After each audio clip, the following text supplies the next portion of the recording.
grateful to the Honorable Federal Minister for Defense for his kind presence on the opening session of this inaugural Aman Dialogue. I also warmly welcome the constellation of maritime leaders, professionals, and academia from around the globe for joining us in pursuit of our shared objective of forging closer international collaboration for reinforcing peace and security in the maritime arena. Ladies and gentlemen, today marks a watershed moment as we elevate our commitment to maritime cooperation from operational exercises to strategic discourse underpinned by our enduring motto, Together for Peace. Exercise Aman, conceived in 2007, has blossomed from a seedling of regional collaboration into a sturdy oak of global maritime security, uniting 60 nations this year. Through Aman exercises, we have continued to foster trust, enhance interoperability, and streamline practices and procedures among the partner navies. Simultaneously, through Aman Dialogue 25, we acknowledge the need to engage in pragmatic and practitioner-centric discussions with regional and extra-regional stakeholders to arrive at shared understanding and a collective approach to maritime security in the region. Aman Dialogue, therefore, aims to unite global leaders and experts to translate strategic foresight and unique perspectives into actionable solutions. This intellectual discourse is designed to help us discern security issues gripping the navies in the region, identify avenues of collaboration, pool resources where possible, and culminate into a cohesive and efficient cooperative mechanism. Ladies and gentlemen, Aman Dialogue's theme this year, Secure Seas, Prosperous Future, encapsulates our vision for the Indian Ocean region. We envision these waters not as an arena of competition, but as a common avenue for the cooperation. We believe that the magnitude and diversity of evolving threats and challenges are such that no country has the wherewithal to tackle them alone. Hence, collaborative maritime security has become an imperative for ensuring robust maritime security, especially in regions like ours, with dense trade and economic activity, as well as multiple and diverse stakeholders. Our dream of prosperous future also entails socio-economic uplift and development of the blue economy. The first recorded maritime trade occurred right here, in the very region between the Indus Valley and Mesopotamia around 4,500 years ago. This vindicates our dependence on seas, which has not only stayed undiminished, but is projected to see steady growth trajectory. This reminds us that oceans are not mere waterways, but living threads that weave the tapestry of human civilization. Being the backbone of global economy, ensuring free and unhindered access to these arteries remains a strategic imperative and a shared responsibility for all of us. Ladies and gentlemen, Aman Dialogue, among similar forums that resonate with our collective resolve to address maritime challenges, hold a unique significance. It seeks to transcend regional barriers and act as a bridge between the East and the West. The challenges of maritime domain are substantial and interconnected, bearing global ramifications. I see Aman Dialogue to provide us an opportunity to engage, especially with countries holding strategic vantage points in the Indian Ocean, such as in proximity of Bab el-Mandeb or Strait of Hormuz. Ladies and gentlemen, Pakistan has demonstrated its resolve to regional and global maritime security through mutual and multilateral engagements. We have been part of initiatives such as Task Force 150 and Task Force 151 since 2004 and 2009, respectively. We have also been undertaking regional maritime security patrols along critical sea areas to prop up maritime security and preserve freedom of navigation across the seas. Experiences so gained in countering threats to maritime security could be key to finding answers to contemporary security challenges and leveraging our strengths to direct efforts towards an integrated approach. Finally, conduct of Aman exercise and Aman dialogue concurrently affords a special advantage of fusion of intellect and synergy on the field. I foresee enriching discussions from diverse perspectives that should lead us to mutually beneficial and forthcoming partnerships. In the end, I once again express my profound gratitude to the Federal Minister for Defense for gracing this occasion. I'm grateful to all the participating nations and delegates for their invaluable presence here.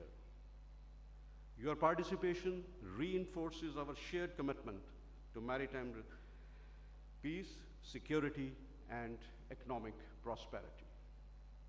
I have no doubt that that subsequent sessions will generate stimulating discussions besides formal and informal interactions that should help formulate concrete steps towards our common goals. May our collective wisdom guide us towards secure seas and prosperous futures. Long live our maritime partnership, together for peace. Thank you.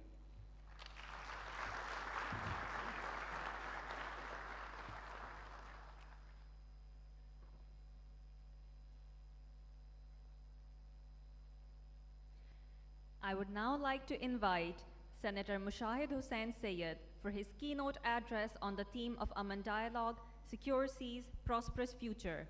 Ladies and gentlemen, Senator Mushahid.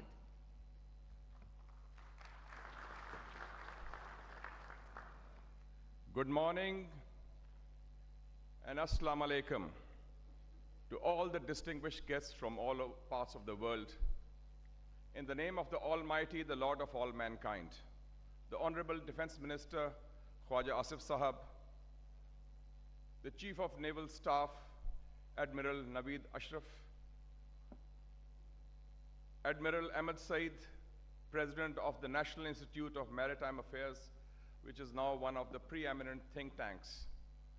I would first like to warmly welcome the distinguished representatives of the Navy from different parts of the world, actually 60 countries, which is making this the biggest ever maritime international conference in the history of Pakistan, for which the Pakistan Navy deserves congratulations.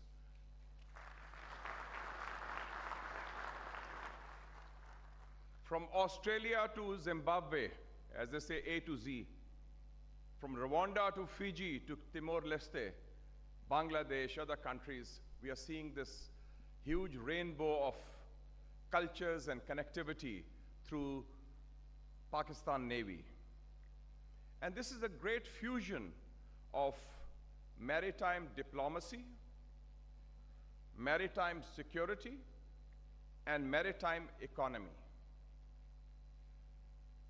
Ladies and gentlemen, the theme and the logo of this conference aptly represents the vision of the founding fathers of Pakistan. Aman Dialogue. Aman means peace in our language.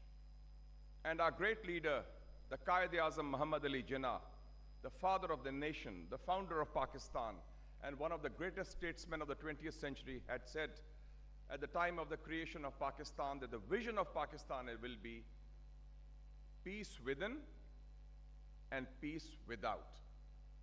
And Aman Dialogue is all about peace within and peace without. And the logo, which is a very creative logo, shows the rising sun, which was aptly mentioned 90 years ago by the great poet philosopher of the East, Allama Iqbal, when he talked of, he said, see the sun rising in the East. He had talked of the dawn of the East, the dawn of the Asian century, which we see before us. And together with other elements, the lighthouse shows clarity of direction, the two dolphins symbolizing intelligence and harmony and collaboration, the ship focusing on connectivity and naval power, and the 4 stars epitomizing the linkage between the Navy, the practitioners in maritime, the academia, and the business. Ladies and gentlemen, we are having this Aman Dialogue at a time when Pakistan is emerging as a very major hub of regional connectivity and maritime security. Last month, Pakistan assumed for the 13th time the command of the CTF, which was just mentioned by the naval chief, for the 13th time, which is our role in collaboration and cooperation with other navies for promoting maritime security. This is also 2025, the 10th anniversary of Pakistan's expansion of its continental shelf from 200 nautical miles to 350 nautical miles. 50,000 square kilometers have been added, and which is now becoming the pivot, the linchpin of the blue economy. And only last week, our president was in China to promote the China-Pakistan Economic Corridor, CPEC, which is the flagship of the Belt and Road Initiative of President Xi Jinping of China, in which the Gwadar port is the centerpiece. So, ladies and gentlemen, this conference also epitomizes the linkage between these 3 elements, where maritime diplomacy, maritime security, and the maritime economy, namely the blue economy, are being reinforced. We live in a time of turbulence and transformation, where ports are now emerging as key drivers of change, of commerce, of connectivity. As you are aware, ladies and gentlemen, 90% of global commerce is carried out through maritime trade. So whether it is NEOM in Saudi Arabia, or Djibouti in Africa, or Gwadar in Pakistan, or 𝗟𝗶𝘃 in Iran, or Hambantota in Sri Lanka, or Chittagong in Bangladesh, these are the key elements that are taking this element of connectivity forward. And the Pakistan Navy, which is a professional force, peaceful and protective, guardian our maritime frontiers, and also playing a role in the region, is going to be extremely important. And Pakistan today, as you know, is also a member of the United Nations Security Council. So in that platform also, we are playing that role to promote peace and connectivity and cooperation.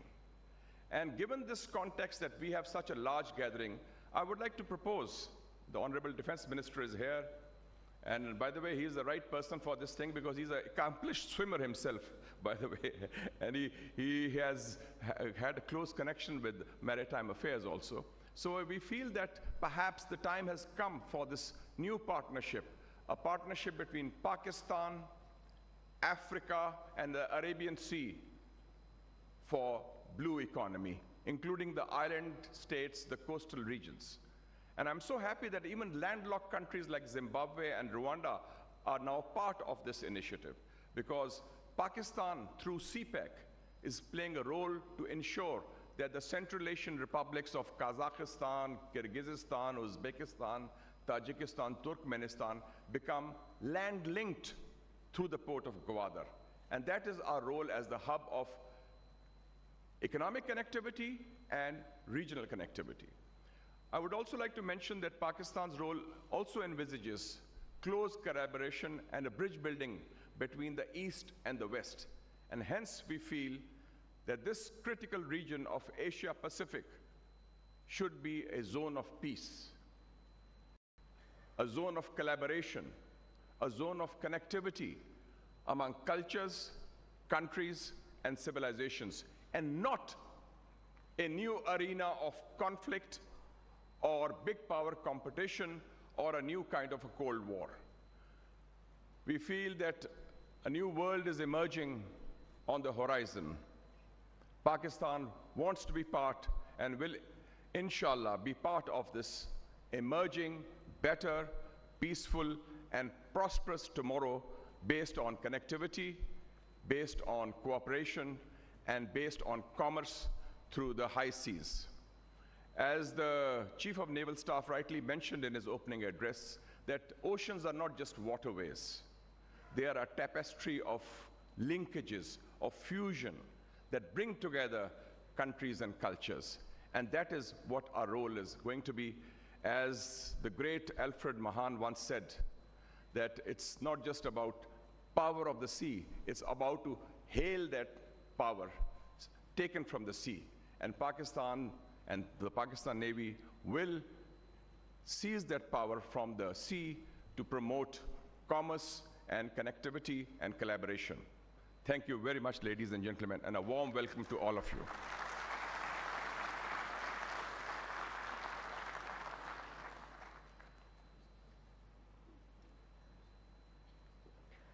Ladies and gentlemen, I now invite our esteemed chief guest, Khwaja Muhammad Asif, Minister for Defense of Islamic Republic of Pakistan, to share his thoughts and vision on this momentous occasion.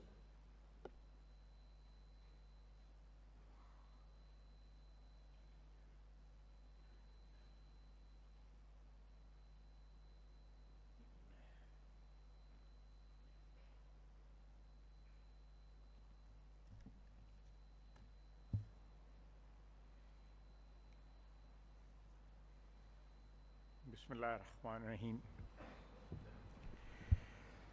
Honorable Chiefs of Navies, heads and representatives of maritime organizations, esteemed guests, participants, ladies and gentlemen, Assalamu alaikum and a very good morning.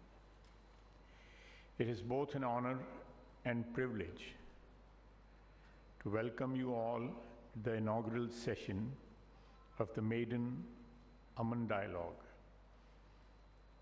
Your presence here today exemplifies the shared commitment of our navies to foster international maritime cooperation and mutual understanding.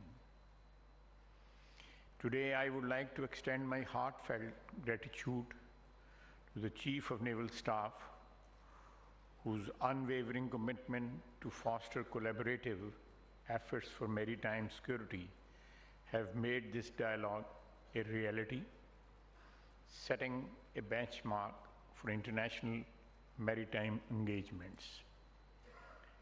Ladies and gentlemen, in this era of globalization and interconnectivity, national interests are best served by fostering peaceful international system of interdependent networks of trade, finance, communication, and information. The global economic system is almost wholly dependent upon unhindered activity in the maritime domain. The uninterrupted use of seas and oceans remain the strategic interest of all nations, which further demands the nations synchronize their efforts and resources to extract greater gains. The maritime domain today is a critical crossroads. Our oceans, carrying over 80% of global trade, represent not just shipping lanes, but the arteries of global prosperity. The Indian Ocean in particular emerges as a vital confluence where the destinies of nations intertwine.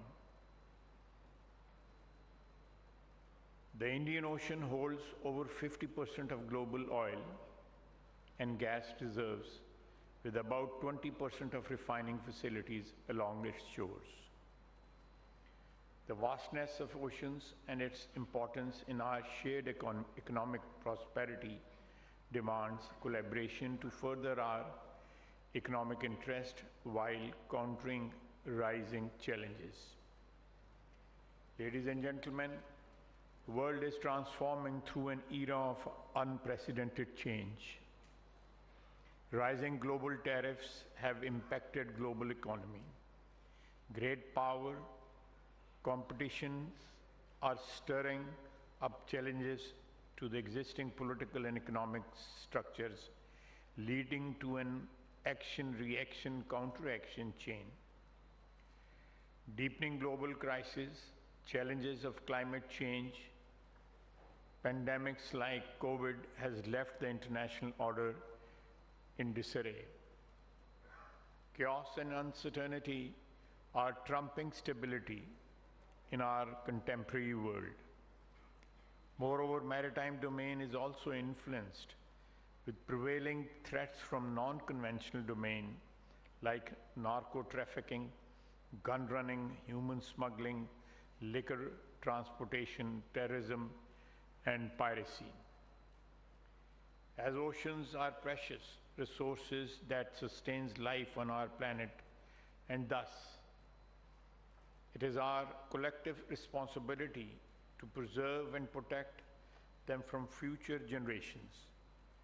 These challenges demand a common resolve by all nations, as not a single country has the wherewithal to counter them alone. Technological advancements have also brought significant challenges and opportunities. Unmanned systems demonstrated inexhaustible applications of new technologies, where effective use of low-cost unmanned drones has proven their efficacy in the face of technological superior opponent. Moreover, warfare is not only limited to unmanned systems, but is under transformation through AI-powered systems under gray hybrid conflict. To sum it all, in the era of globalization, rapidly evolving technologies, transition in world power structure, growing threats from non-state actors have made it obligatory for us